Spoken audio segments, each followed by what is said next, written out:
Welcome to her new peak. Subscribe for stories of growth, resilience, and new beginnings. The baby monitor was still warm in Vivian Hart's hand when she heard her husband say, "Once she signs the custody papers, the company is as good as mine." For 3 seconds, she did not breathe. Downstairs, Adrian laughed softly into his phone, the same low, careful laugh he used with investors and waiters and women who liked being lied to. "Relax, Camille," he said. "Vivian thinks I am begging for another chance. She has no idea I already spoke to the lawyer. We make her look unstable. We take our daughter, and then she will sign anything." In the nursery, surrounded by pale curtains, stuffed animals, and the faint lavender scent of a sleeping child, Vivian closed her eyes. Then she pressed record.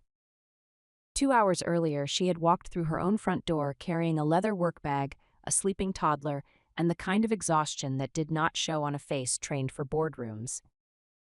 Vivian was 37, founder and chief executive of Halcyon Biosystems, a medical logistics company that moved critical transplant materials across hospitals faster than most people could move dinner across a table. She had built the company from a 2-desk office above a dental clinic into a national operation with 600 employees, 3 patents, and a valuation that made financial reporters call her the Ice Queen of emergency medicine. She hated that nickname. Ice did not wake at 3 a.m. to rock a feverish child. Ice did not negotiate freight routes during a snowstorm while pumping breast milk in an airport bathroom. Ice did not remember which stuffed rabbit her daughter needed after nightmares. But people loved a simple story. If a woman stayed calm under pressure, she was cold. If she cried, she was weak. If she succeeded, she must have sacrificed something essential and feminine along the way. Vivian had learned to let people talk. That night, she parked in the circular driveway of the white stone house in Greenwich and sat for a moment before opening the car door. The house glowed beautifully from the outside, all warm windows and trimmed hedges, the kind of home magazines used when they wanted to sell the idea that wealth could be peaceful. Inside, it had become a place of whispers, locked phones, and conversations that stopped when she entered a room. Her daughter, Isla, stirred in the car seat. "Mama?" the little girl mumbled. "I'm here, starling." Vivian unbuckled her and lifted her carefully. Isla was 3, soft-cheeked, serious-eyed, and heavy with sleep. Her silver shoes dangled against Vivian's coat as they crossed the porch. Adrian stood in the foyer when they came in. He was already dressed for the evening in a navy sweater and tailored trousers, his dark hair still damp from a shower, his jaw freshly shaved. At 41, Adrian Cole looked like the sort of husband glossy profiles paired with ambitious women to make the ambition less threatening. Former architect. Polished, charming, photogenic in a way that required no effort and caused strangers to trust him too quickly. "You're late," he said. Vivian shifted Isla against her shoulder. The Newark organ transfer almost failed. A courier missed the handoff. "Of course." Adrian's smile was thin. "There is always a crisis only you can solve." She looked at him for one steady second. "A liver reached a 7-year-old boy in Boston.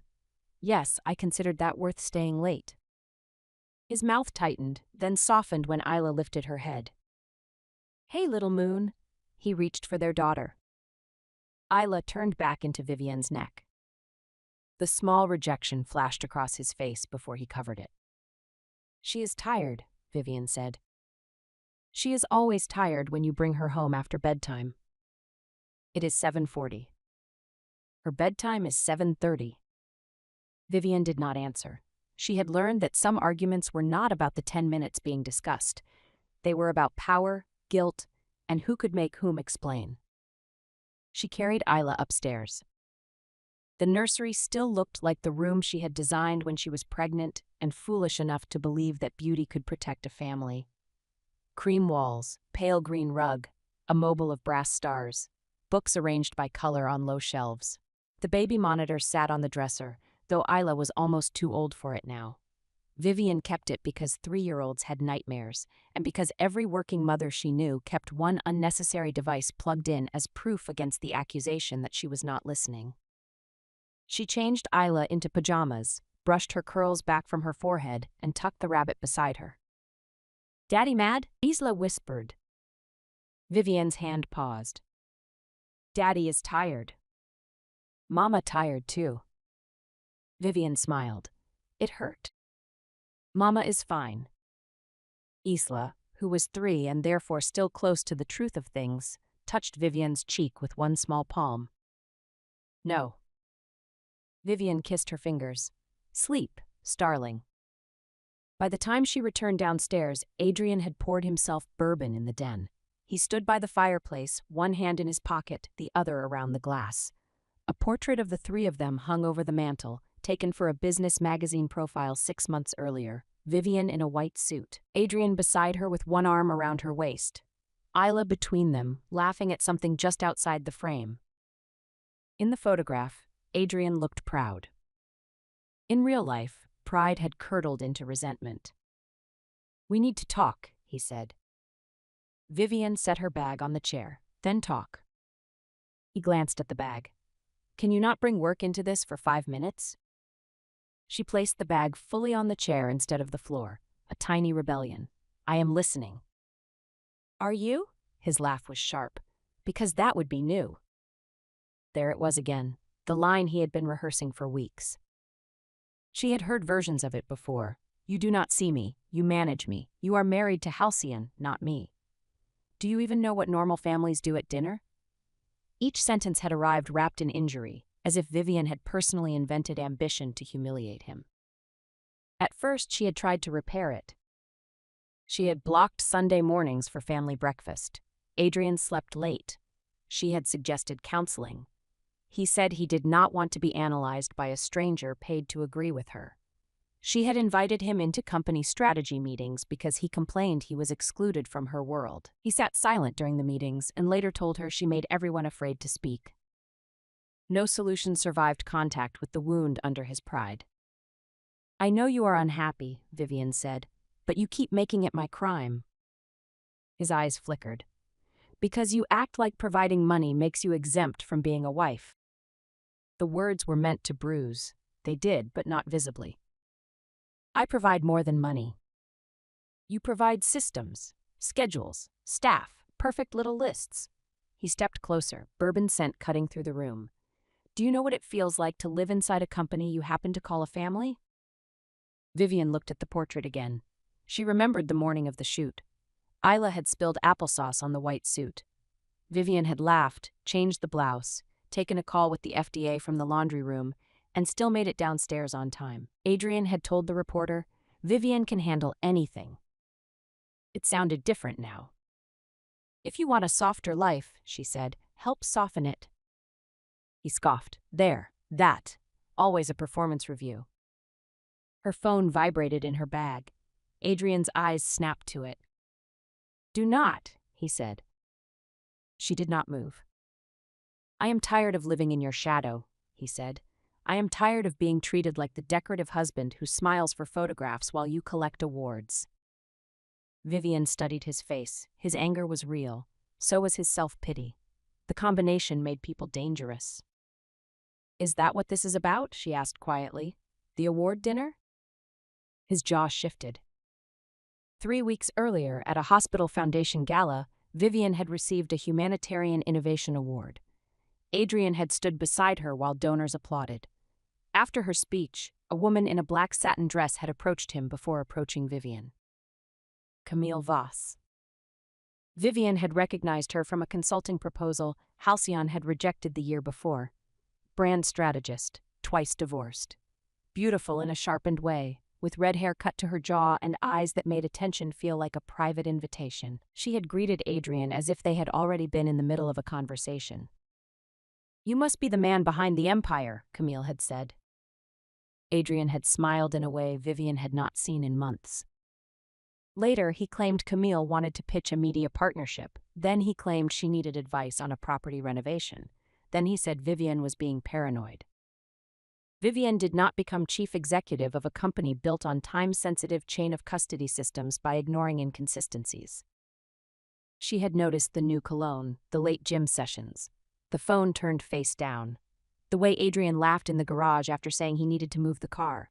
The way Camille's name disappeared from his call history but lingered in the cloud sync on the family tablet he had forgotten existed. Still, suspicion was not proof. Vivian respected proof. Camille understands what it is like to be dismissed, Adrian said. The name entered the room like a match dropped on dry paper. Vivian folded her arms. So this is about Camille. This is about us. No, she said. This is about you enjoying an audience that never asks you to carry anything. His face darkened. You really think everyone who admires me is stupid? I think admiration is easy when it has no invoice attached. He slammed the glass onto the mantel hard enough that bourbon jumped over the rim. This is exactly what I mean. You reduce everything to transactions. Because transactions leave records. For a second, something like fear moved behind his eyes. There, small but bright. Vivian saw it and filed it away. Then Adrian changed tactics. His shoulders dropped, his voice softened. I do not want to fight. Then stop. I want a real marriage. So do I. No, Viv, you want control. She hated that nickname from him now. Once it had been intimate. Recently it had become a way to make her smaller before striking. I want honesty, she said. Fine. He spread his hands. Honestly?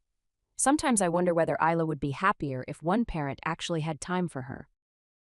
That landed. Not because it was true, because he knew exactly where to aim. Vivian's face remained still, but her pulse changed. She felt it in her wrists, her throat, behind her eyes. Do not use our daughter because you cannot defend yourself. I am thinking about her. No, you are thinking about leverage. His expression sharpened again. Maybe I should be. Silence. The house gave one soft settling creak, the kind Vivian usually found comforting. Tonight it sounded like a warning. She picked up her bag. I need air. Adrian's eyebrows lifted. Now you walk out? Yes. Of course. Run back to work. That is where you live anyway. Vivian moved toward the foyer. He followed. Do not follow me, she said, loud enough for the hall camera, the sleeping child, and the ghosts of every argument they had not finished. She opened the front door and stepped into the cold. Then she slammed it with enough force to rattle the glass. For once, the drama was intentional. She drove down the long driveway, past the hedges, past the gate, and around the block. At the corner, she killed the headlights and sat in darkness beneath a maple tree stripped bare by early winter. Her hands were steady on the wheel. She counted to 60.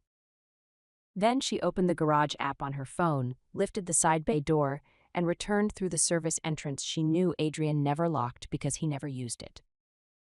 The house was dim. She removed her heels in the mudroom and moved through the back corridor silently. Years of checking on a sleeping child had taught her where every floorboard sighed. She did not go to the den. She went upstairs to the nursery. Isla slept curled around the rabbit, breath soft and even. Vivian stood beside the crib-turned toddler bed for one moment, letting the sight of her daughter clear the last film of emotion from her mind. Then she picked up the baby monitor receiver from the dresser. The transmitter was downstairs in the playroom because Isla had been building blocks there before dinner. Vivian had forgotten to bring it up. Or perhaps some colder part of her had left it there on purpose after seeing Adrian take his calls in the den with the door open to that room. Static hissed. She lowered the volume. Footsteps sounded through the speaker. Adrian's voice came next. She left. Vivian sat slowly in the rocking chair. There was a pause, then Camille's voice, faint but clear enough on speaker. For how long? Long enough. Did she suspect? She suspects everything. She proves nothing. That is her religion. Camille laughed. Vivian's thumb found the recording app on her phone. Adrian continued. I pushed the Isla angle. It hit her. Good. The custody pressure is what matters. If she thinks she might lose access, she will settle. The lawyer said primary custody is a stretch. The lawyer said it is a stretch if you go in empty. You are not going in empty. Vivian's skin cooled. Adrian lowered his voice, which only made the monitor more intimate. I have the travel logs, the late nights, the emergency calls. The nanny will say Vivian missed dinner 4 nights last week. Camille said, because you paid her? Because I encouraged her to remember accurately. Adrian. Relax. She wants a full-time contract and a visa sponsor for her sister. People remember what helps them. Vivian's eyes moved to Isla, still asleep. The nanny, Maribel, had seemed nervous lately. Vivian had assumed family stress was bleeding into the household. She had not imagined pressure, or payment, or both. And the board? Camille asked. I have the draft email ready. Anonymous concern from an employee about Vivian's emotional volatility and possible misuse of company resources. Possible? It only has to start a review. Camille made a pleased sound. Then she is fighting on 2 fronts, custody and company. Exactly. And the shares? Adrian's voice warmed. This was the part he enjoyed. The prenup protects premarital shares, but the growth during marriage is arguable. My attorney thinks if we drag her through custody hell and a board inquiry at the same time, she will offer a settlement to make it stop. Cash, house, maybe a slice of future liquidity. She is practical. She will pay for silence. And then? Then you and I stop hiding. Camille went quiet in a way Vivian could hear. You promise? I promise. Because I am not becoming another woman waiting in the dark. You will not. Once she signs, we start clean. Vivian looked at the sleeping child again. Once, years earlier, in a hospital bathroom after a pregnancy scare, Adrian had held her hands and told her no success would ever matter more than their family. She had believed him because she wanted a private life that was not a negotiation. Now he was downstairs reducing their daughter to leverage, their marriage to an asset dispute, and her stability to a weakness he could manufacture. The pain was large, but it would have to wait. Vivian had built her life around triage. Stop the bleeding first, grieve after. She sent the live recording to an encrypted folder connected to her legal account. Then she texted one person. Mara, I need you awake. Mara Layton replied in 11 seconds. Call? Not yet. Potential domestic and corporate breach. Preserve my access logs. Quietly, no alerts. Mara was Halcyon's general counsel, a former federal prosecutor with steel gray hair and a talent for sounding bored while destroying people in depositions. She had been with Vivian since the company had 12 employees and 1 broken coffee machine.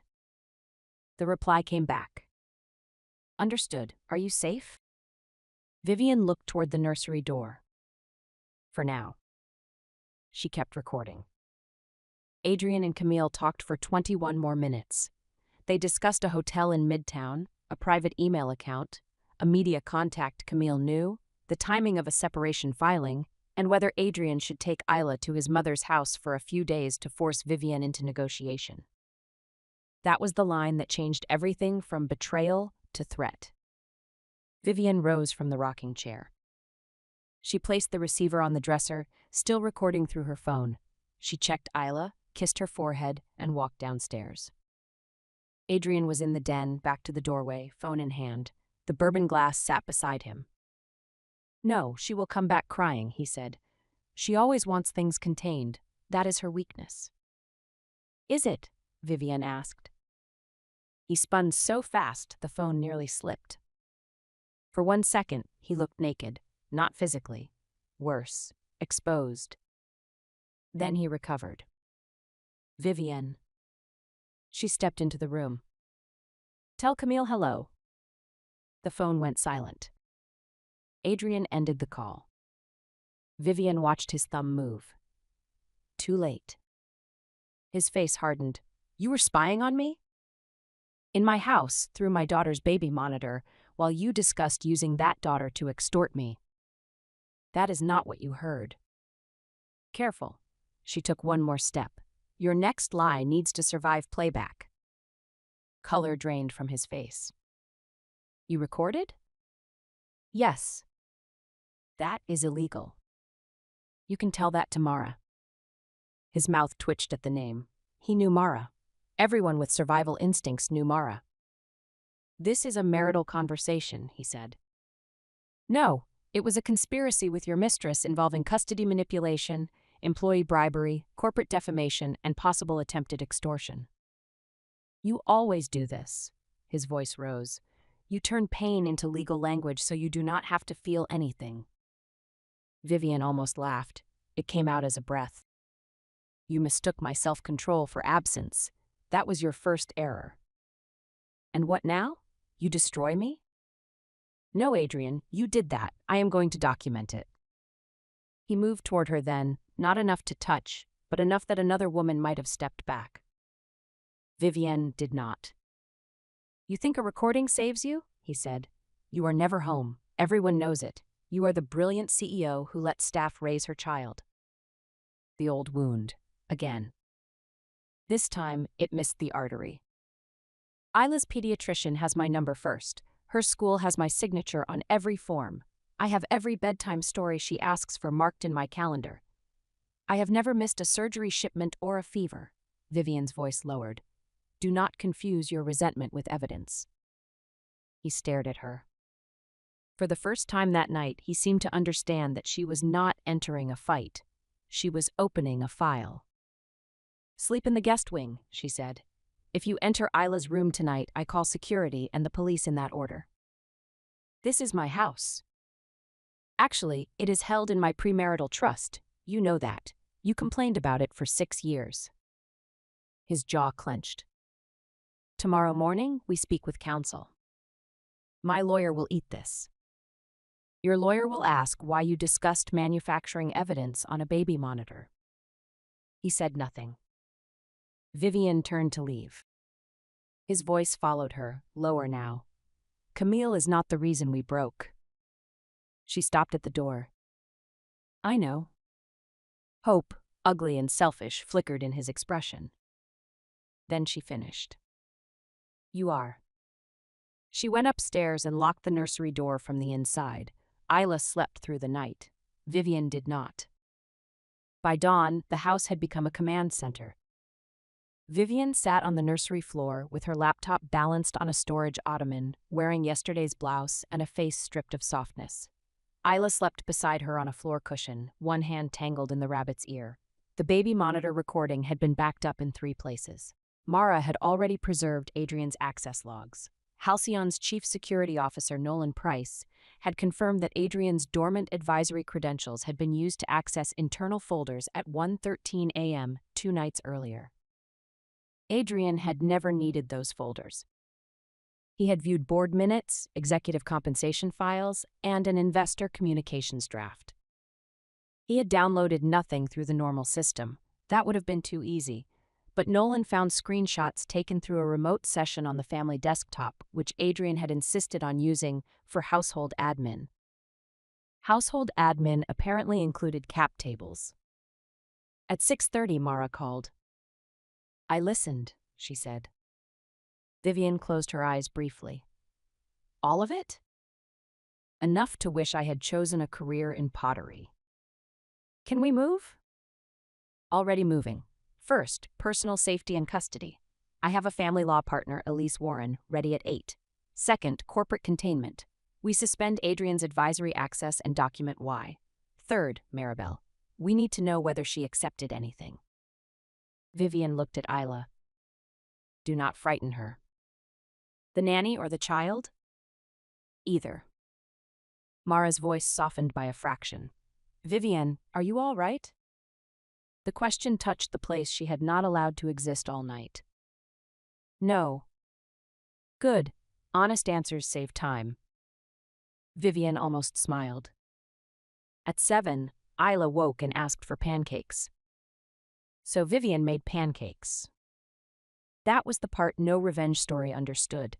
The world could be burning, your marriage could be rotting in real time, your husband could be plotting to use your child as a bargaining chip, and a 3-year-old would still want pancakes shaped like stars.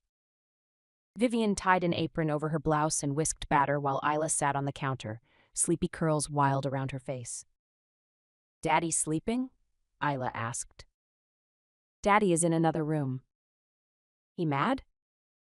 Grown-up feelings are not your job. Isla considered this with grave seriousness. My job, pancakes. Exactly. Adrian entered while the second batch cooked. He had changed clothes. His hair was damp. He looked less panicked in daylight, which meant he had spent part of the night rebuilding arrogance.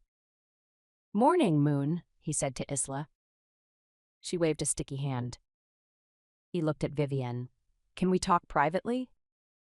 "After breakfast." "This cannot wait." She flipped a pancake. "It can wait for our daughter to eat." His lips pressed together. He was used to her prioritizing Isla. He was not used to that priority being turned against his urgency. They fed Isla. Vivienne wiped syrup from her chin. Adrian tried to look like a father in a painting. His hands shook when he lifted his coffee. At 8, Elise Warren joined by video from a room with white walls and no visible mercy. She was a family attorney with close-cut black hair, pearl studs, and the terrifying calm of someone who had heard every lie twice. Adrian sat across from Vivienne in the home office. "I have not retained anyone yet," he said. "That is your choice," Elise replied. "This call is to establish immediate boundaries, not negotiate settlement." "I do not consent to being ambushed." Mara, on a second screen, said, "You planned a custody ambush last night with your affair partner. Let's all be brave about sequence." Adrian's face flushed. Vivienne said nothing. Silence made other people fill the room with themselves. Elise laid out the temporary arrangement. Adrian would leave the house by noon. He would have scheduled parenting time supervised initially by a professional monitor, given the recorded discussion about removing Isla to create leverage. All communication would go through a co-parenting app. No contact with household staff except through counsel. No discussion of legal matters in front of Isla. "This is absurd," Adrian said. Elise looked at him through the camera. "No. Absurd is discussing strategy next to an active baby monitor." Mara added, "Corporate access has been suspended effective 7:42 this morning." His head snapped toward Vivienne. "You cannot do that." "I did not," Vivienne said. "Security did." "I am your husband." "You were an unpaid strategic advisor with limited credentials. Those credentials were misused." "I looked at files in my own home." Mara leaned closer to her camera. "Thank you. Please repeat that exact sentence if we reach discovery." Adrian stood. "I need air." "Take it," Vivienne said. "Outside the house, with a packed bag." His eyes burned with humiliation. For one moment, she saw the man she had married behind the man cornered by his own choices. The old Adrian would have laughed at himself, apologized badly, asked for time, asked for help. This Adrian looked at her as if she had stolen something by refusing to be stolen from. "You will regret turning this into war," he said. Vivienne finally felt anger. Clean. Useful. "You brought custody papers to a betrayal. I brought a calendar." He left the office. At 11:58, Adrian carried 2 suitcases through the foyer. Isla was at preschool by then, taken by Vivienne's driver and security lead, a change explained to her as, "Mama has a big meeting." Vivienne stood at the bottom of the stairs. Adrian paused with his hand on the door. "You are really going to make me look like a monster." "No," she said. "I am going to stop helping you look like a good man." He opened the door. His mother, Helena Cole, stood on the porch with a cashmere wrap around her shoulders and fury arranged carefully on her face. Helena was old Connecticut money without quite enough money left to be generous. She had never forgiven Vivienne for not needing the Cole name. At every holiday, she complimented the house as if Adrian had built it by hand and referred to Halcyon as your project, in a tone usually reserved for knitting. "What is this?" Helena demanded. Adrian looked startled. "Mom, not now. You called me at midnight saying she had lost her mind." Vivienne's expression did not change, but something inside her clicked into place. He had already started the story. Helena pushed past him into the foyer. "Vivienne, I understand you are upset, but throwing your husband out of his home is not how a mother behaves." "Good morning, Helena." "Do not patronize me. Adrian says you recorded him in private like some criminal." "Adrian discussed taking Isla from me to force a financial settlement." Helena blinked once, then recovered. Men say things when they are cornered. Yes, that is why records are useful. Adrian whispered, Mom. Helena ignored him. You have always been too hard, too sharp. A child needs warmth, not employees with badges and a mother who schedules affection between conference calls. The words were old. Vivian had heard them in softer forms for years. She walked to the console table and picked up her phone. Adrian tensed. What are you doing? Sending Helena the portion where you mention encouraging Maribel to remember missed dinners accurately. Vivian. Helena's phone chimed. For the first time since entering, she hesitated. Vivian watched her listen. The color left Helena's face in slow stages. Adrian looked at the floor. The recording ended. Helena lowered the phone. Her voice was smaller. Adrian. He said nothing. Vivian opened the front door wider. You came to defend a son, I understand that. But if you repeat the accusation that I am an unfit mother after hearing what he planned, my attorney will add your statement to the file. Helena stared at her. Vivian's voice remained polite. I suggest you take him home. It was not loud. It did not need to be. Helena stepped back as if the foyer itself had changed ownership. Adrian left. The door closed. Vivian stood alone in the beautiful entryway, surrounded by flowers delivered weekly, art chosen by a designer, marble polished by a woman whose name Adrian did not know. She pressed one hand briefly to her chest. Then she went to work. For the next 5 days, Vivian lived 2 lives with surgical precision. In one life, she led Halcyon through a major hospital network renewal. She wore ivory suits and spoke in calm, exact sentences. She reviewed quarterly risk, approved a new cold chain tracking pilot, and told an anxious investor that no, the company was not in turmoil, and yes, leadership remained focused. She did not mention that her marriage had detonated behind the scenes. She did not mention that the man who used to stand beside her at conferences had tried to breach internal documents. In the other life, she became a mother protecting a child from adult wreckage. She picked Isla up early twice. They made soup. They painted lopsided flowers. They read the same book about a brave little train 4 times in one night. When Isla asked why Daddy was at Grandma's, Vivian sat on the floor beside her bed and said, Daddy and Mama are solving grown-up problems in separate houses right now. You are loved in both houses. None of this is yours to fix. Isla stared at her rabbit. Daddy come breakfast? Not tomorrow. Later? Vivian's throat tightened. We will see. Children had a way of making honest uncertainty feel like cruelty. On the 3rd day, Maribel confessed. She sat in the breakfast room with both hands wrapped around a mug she had not touched. She was 28, competent, usually cheerful, now pale with fear. Mara attended by phone. Elise listened quietly. Mr. Cole asked me questions, Maribel said, about how often you missed dinner, how often Isla cried for you. He said it was for therapy. Vivian's jaw tightened. Did he offer you anything? Maribel's eyes filled. He said he could help my sister get a job with his friend, maybe sponsorship later. I knew it was wrong, Mrs. Hart, but my sister is desperate. I did not sign anything. I did not lie to anyone official. Did you write anything? She nodded miserably. An email draft. He told me what to say. I never sent it. Mara said, forward the draft and all messages to me. Maribel began to cry. Am I fired? Vivian looked at her for a long moment. The easy answer was yes. The satisfying answer was yes. But power, if it was real, had to distinguish between predator and pressured. No, Vivian said, but you will no longer be alone in a room with Adrian, and you will tell the truth if asked. Maribel covered her mouth. I will, I swear. Also, if you need immigration referrals for your sister, ask me directly. Do not sell pieces of my daughter's life to a desperate man again. Maribel nodded, crying harder. After the call, Mara said, that was merciful. It was efficient. Same thing when you are in denial.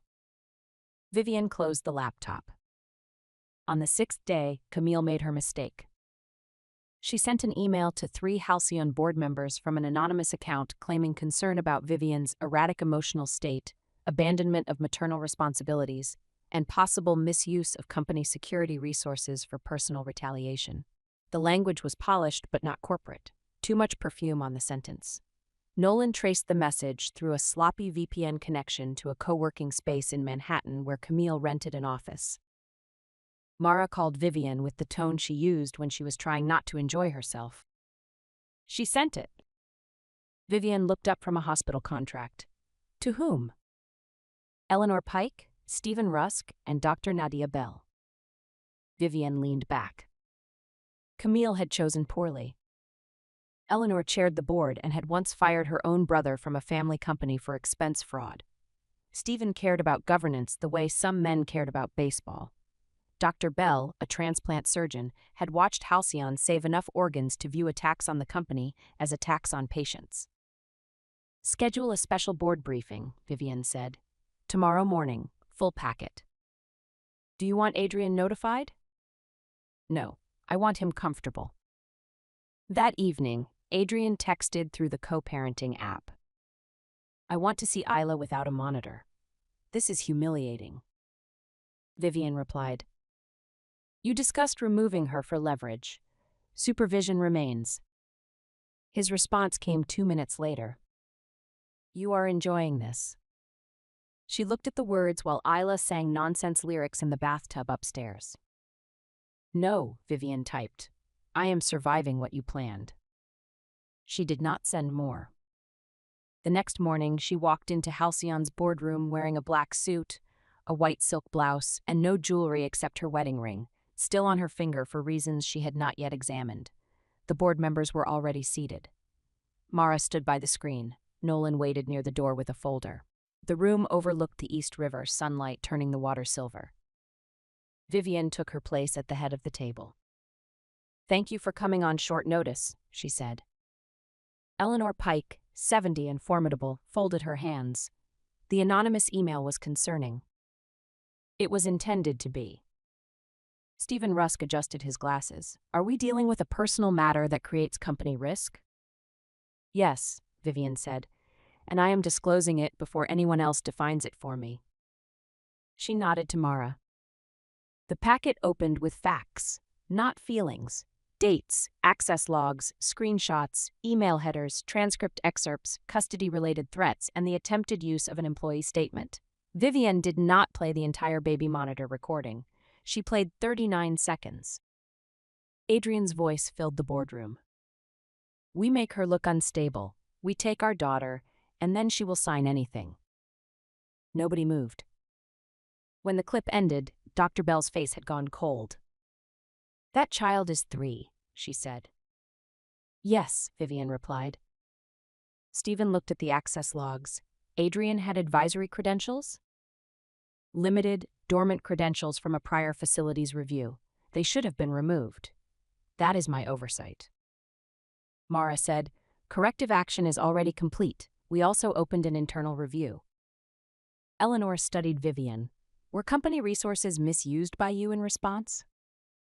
No, legal preservation was initiated through counsel after credible risk to corporate governance and data integrity. Security acted within policy.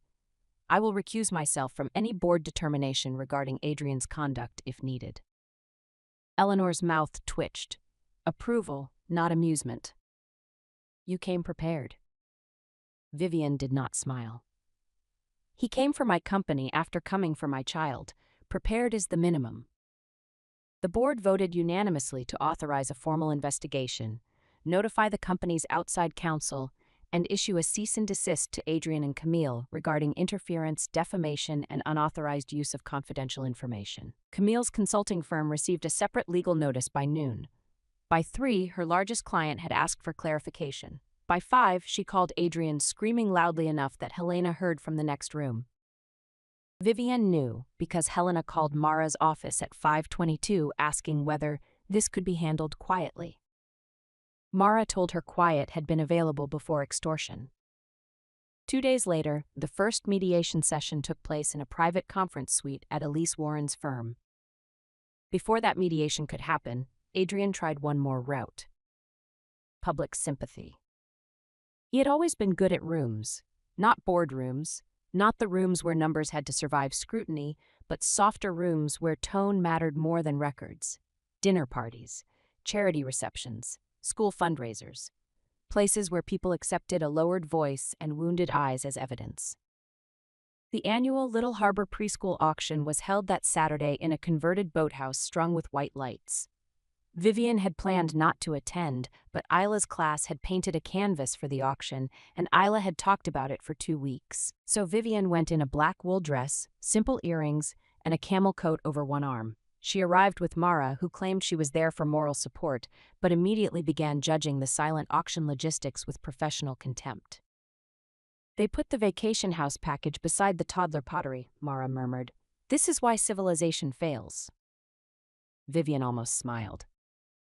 For 40 minutes, the evening was manageable. Parents greeted her with careful warmth. A few looked curious. 1 or 2 looked hungry for scandal.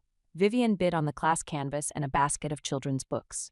She drank sparkling water. She spoke to Isla's teacher, Miss Albright, who touched her arm and said quietly, Isla is doing well. She asks more questions, but she is steady. That steadiness nearly undid Vivian. Then Adrian arrived with Helena. He wore a charcoal suit and the expression of a man bravely enduring injustice. Helena stayed half a step behind him, chin lifted. They moved through the crowd collecting concern. Vivian watched it happen from across the room. Adrian leaned close to a father from Isla's class. The father glanced toward Vivian, then looked away too quickly. Helena spoke to 2 mothers by the dessert table, one hand pressed to her chest. Their faces shifted from sympathy to alarm. Mara followed Vivian's gaze. Want me to spill red wine on someone? You're holding sparkling water. I can adapt. Vivian set down her glass. No. Adrian saw her then. He crossed the room slowly, making sure people noticed the distance closing. Vivian, he said, voice low and wounded enough for nearby parents to hear, can we not make this ugly tonight? It was a performance, a good one. She looked at him. You approached me. Because you will not speak to me like a human being. Several conversations around them thinned. Mara's eyes went flat. Adrian continued, I know you are angry, but shutting me out of Isla's life is not the answer. There it was, the line, delivered in public, polished for witnesses. Vivian felt the old trap open under her feet. If she defended herself, she looked combative. If she stayed silent, the accusation stood. If she showed emotion, she became the unstable woman he needed. If she showed none, she became cold. For years, she had navigated rooms like this by absorbing damage gracefully. Not tonight. She turned to Miss Albright, who stood nearby with a clipboard, frozen in the terrible position of someone hearing too much. Miss Albright, Vivian said, would you please confirm whether Adrian's supervised visitation schedule has interfered with Isla's attendance or school activities? The teacher blinked. No, Isla has been present and prepared. Adrian's eyes flashed. Do not drag her into this.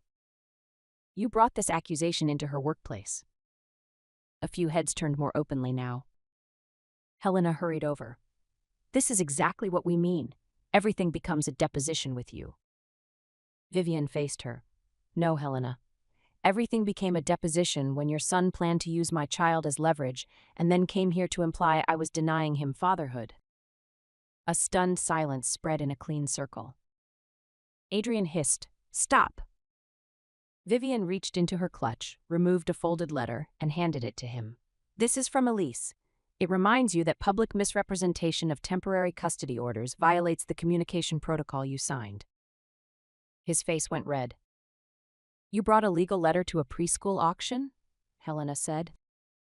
Mara finally spoke, and yet somehow not the strangest parenting choice represented here. Vivian did not laugh. Her eyes stayed on Adrian. If you want to be seen as a father, act like one. Bid on your daughter's painting. Ask her teacher how she is doing. Stop auditioning for pity from people who do not know what you said when you thought I was gone. The father Adrian had spoken to earlier looked at him differently. Adrian felt it. His performance cracked at the edges. You are impossible, he said. No, I am documented. She walked to the auction table and wrote a number beside Isla's class canvas high enough to end the bidding. Her hand did not shake. Behind her, the room slowly resumed breathing, but the story had changed shape. Adrian had entered as a wounded husband. He left 20 minutes later, as a man people were no longer sure they should comfort. That night, Vivian expected to feel victorious. Instead, she sat in her car outside the house and let her forehead rest against the steering wheel. Mara waited beside her in silence. She was very good at silence when it mattered. I hate that I had to do that in a room with finger paintings, Vivian said. I know. I hate that he keeps making me choose between dignity and defense. Mara looked out at the dark driveway. Then stop thinking defense is undignified. Vivian turned her head. People teach women to confuse silence with grace, Mara said. Sometimes grace is a clean record and a locked door. Vivian sat with that. Inside the house, Isla's nightlight glowed faintly through an upstairs window. The world kept asking Vivian to be softer in ways that made her easier to damage. Maybe softness was not the opposite of strength. Maybe softness was what became possible after strength did its job. She went inside, took off the black dress, washed her face, and sat on Isla's bedroom floor until her daughter fell asleep. Then she opened her laptop and added the preschool incident to the legal timeline. Not because she wanted war. Because memory, under pressure, could be bullied. Records could not. Adrian arrived with a lawyer named Preston Hale, a silver-haired man whose smile suggested he billed in 6-minute increments and slept very well. Helena came too, though no one had invited her into the room. She sat in the reception area wearing pearls and an expression of injured civilization. Vivian arrived with Elise and Mara. Preston began pleasantly. We are here to lower temperature. My client acknowledges that emotions ran high. He wants meaningful parenting time and an equitable resolution. Elise opened a folder. Wonderful. We also enjoy lower temperature. It preserves evidence. Adrian glared. Preston continued. Regarding the recording, we have concerns about admissibility. Mara slid a transcript across the table. We have concerns about content. Let us discuss both. The first hour was procedural, custody schedule, temporary support, house access, communication boundaries. Adrian insisted he never intended to take Isla, only to protect his parental rights. Elise pointed to the transcript. Preston used the phrase context. Mara used the phrase witness intimidation. The temperature did not lower. Then Preston made the strategic mistake Vivian had expected. My client contributed significantly to the marital brand that enhanced Ms. Hart's company valuation. His public support, advisory role, and domestic sacrifices allowed her to pursue aggressive growth. We believe a financial settlement should reflect that. Vivian looked at Adrian. Domestic sacrifices. She saw again the nights he had complained when Isla cried during investor calls, the weekends he took golf trips because he felt neglected, the staff schedules she paid for, the preschool interviews she attended, the pediatric appointments, the airport pumping rooms, the board meetings where she wore blazers over milk stains. Elise spoke before Vivian could. Define domestic sacrifices. Preston opened his mouth. Mara slid another document across the table. Before you answer, note that we have payroll records for household staff, travel calendars, school communications, medical forms, and contemporaneous childcare logs. If your client's position is that he enabled Miss Hart by absorbing domestic labor, please be specific. Adrian's eyes dropped. Preston read the room and pivoted. We are not here to attack. You opened with fiction, Vivian said. That is an attack on reality. Silence. Adrian leaned forward. His voice was lower now. You want me humiliated? No. I want the truth to stop being treated like humiliation. You think because you have documents, you win. No. I think because I have documents, you cannot rewrite me. His face changed. For the first time since the baby monitor night, something cracked that was not anger. But the crack came too late to save him from himself. The conference room door opened. Camille stepped in.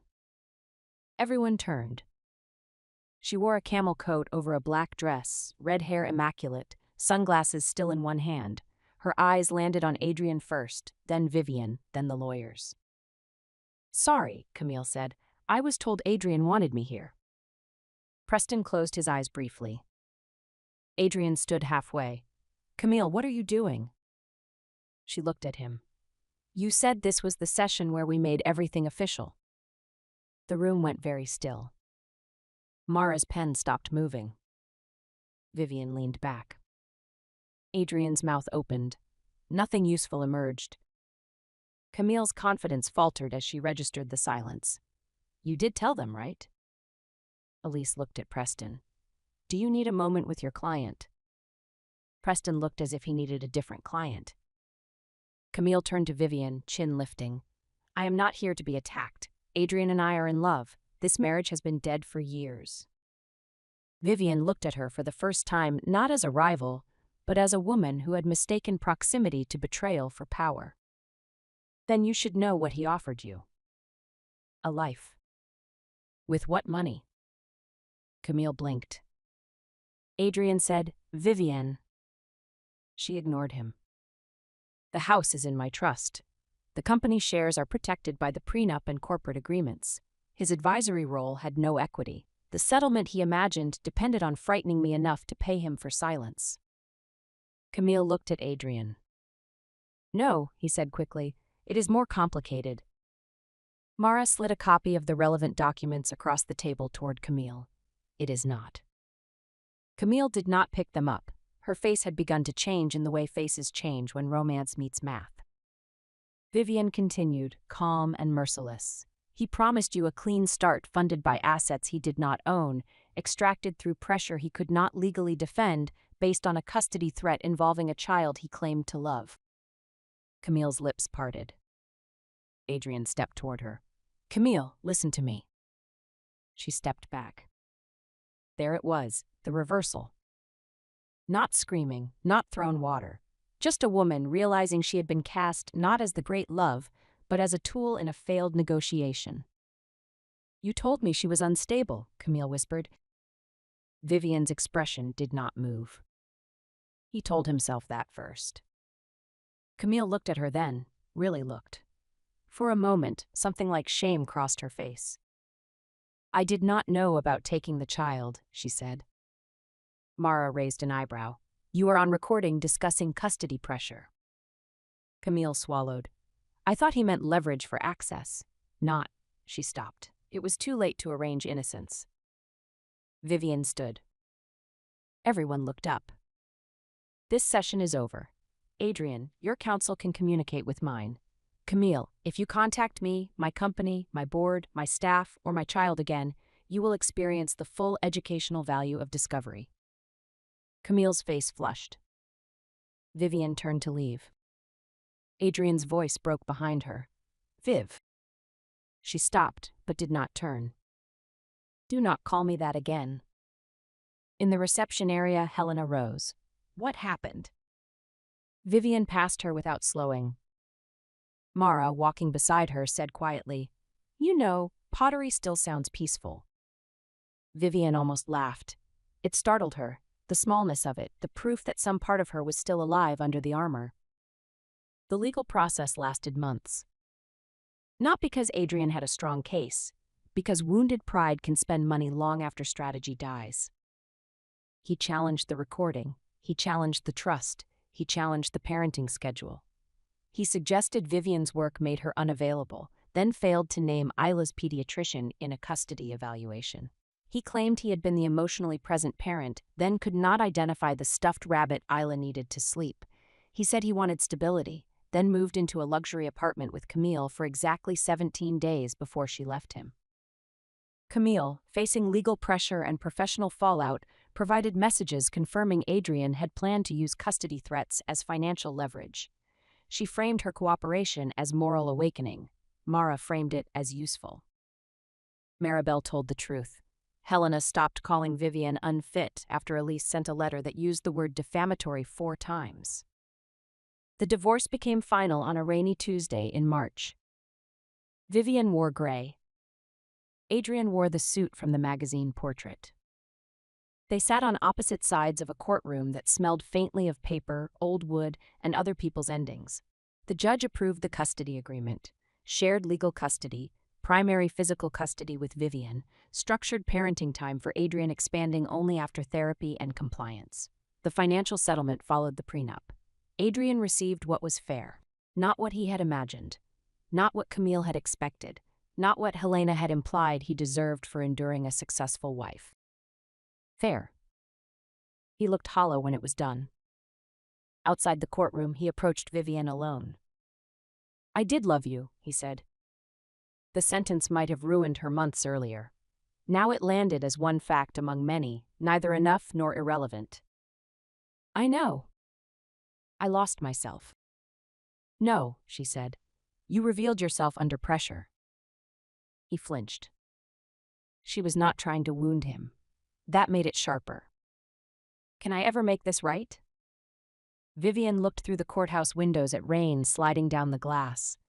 She thought of Isla asking whether Daddy would come for breakfast. She thought of the baby monitor in her hand, Adrian's voice turning motherhood into leverage. She thought of every woman called cold because she refused to collapse in a way others found flattering. "You can become a better father," she said. "That is the part still available." His eyes reddened. "And us?" "There is no us." He nodded, once, like a man accepting a verdict after exhausting appeals.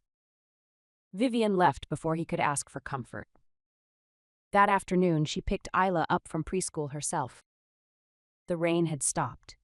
The playground smelled of wet mulch and chalk.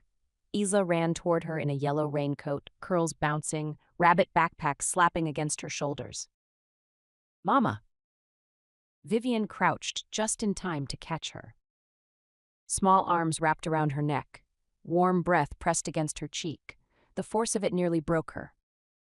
"Can we get pancakes?" Isla asked. Vivian laughed softly. "For dinner?" "Star pancakes." "Star pancakes for dinner," Vivian agreed. At home, they made pancakes in pajamas. Isla spilled flour on the counter. Vivian let it stay there until they finished. She answered one investor email after bedtime, then closed the laptop before opening a second. The world did not end. A hospital shipment still moved. Halcyon still stood. The house was quieter, but not empty. Weeks became a new architecture. Vivian changed the nursery into a big girl room with Isla's help. The baby monitor went into a drawer, then into a box, then eventually into a locked file cabinet with the evidence archive. She hired a chief operating officer to take more of the daily burden. Not because Adrian had been right that she worked too much, but because he had been wrong that exhaustion was proof of failure. She wanted space that belonged to love before crisis stole it. She began taking Fridays off at 3. At first, employees acted as if a solar event had occurred. Mara stood in Vivian's doorway the first Friday, holding a folder. "Are you ill?" "No." "Kidnapped?" "Not yet." "Then why is your calendar blocked for park?" Vivian looked up. "Because there is a park." Mara considered this. Disturbing, healthy, but disturbing. At 3:15, Vivian and Isla were under bare trees feeding ducks they were not supposed to feed. At 4, Isla fell asleep in the car clutching the rabbit. At 5, Vivian sat in the driveway and cried for the first time without stopping herself quickly. Not because she missed Adrian. Because she had survived so efficiently that grief had to wait in line. It came now in waves. Not dramatic waves, small ones. The empty chair at breakfast. The second toothbrush gone. Isla asking why Daddy's new apartment smelled different. The magazine portrait removed from the mantel, leaving a pale rectangle on the wall. The way people at charity events lowered their voices and said, "How are you?" as if hoping for either collapse or gossip. Vivian gave them neither. She built a smaller, truer life. Adrian improved slowly. Court-ordered therapy humbled him more effectively than scandal. During supervised visits, he learned to braid Isla's hair badly, then better. He learned the rabbit's name was Captain Bun, not Bunny. He learned Isla hated blueberries in pancakes but liked them beside pancakes. He learned to arrive on time because 3-year-olds experience waiting as abandonment, not scheduling. One evening, 6 months after the divorce, he stood on Vivian's porch after dropping Isla off. He looked thinner, less polished, more human. "She asked if I could come in for dinner," he said. Vivian glanced through the open door. Isla was lining up toy trains on the rug. "Not tonight." He nodded. No argument. That was new. "I told her we would ask you and be okay with the answer." Vivian studied him. "Good." He shifted his weight. "I am sorry for the things I said about you as a mother." There were many apologies he had given. Most had been about what he lost. This one, at least, was about what he damaged. "Thank you," she said. "I was angry that you were better at carrying the life than I was at sharing it." That sentence deserved honesty. "Yes." He looked down. "I am working on not turning shame into blame." That would be good for Isla. "I know." The old Vivian might have softened the moment for him, offered tea, said she knew he was trying, made his growth comfortable enough that he would not stop. The new Vivian let him stand in the discomfort he had earned. "Good night, Adrian." "Good night." She closed the door gently. Years later, people would ask when she knew the marriage was over. Some expected her to say it was when she heard Camille's voice. Others assumed it was the custody threat, or the board email, or the mediation scene where Camille discovered she had been promised money Adrian did not own. The truth was quieter.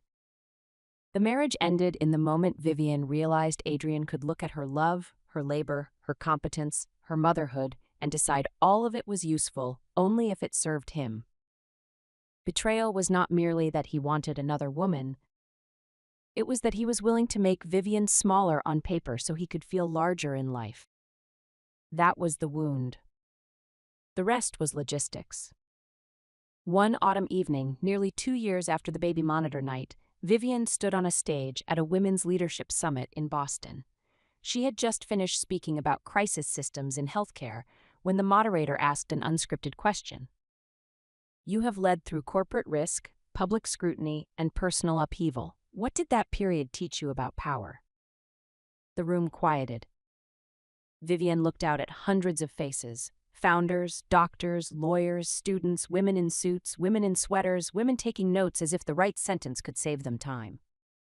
She thought of the nursery, the monitor, the recording, Isla's pancakes, Mara's dry humor, the courtroom rain, the first Friday at the park.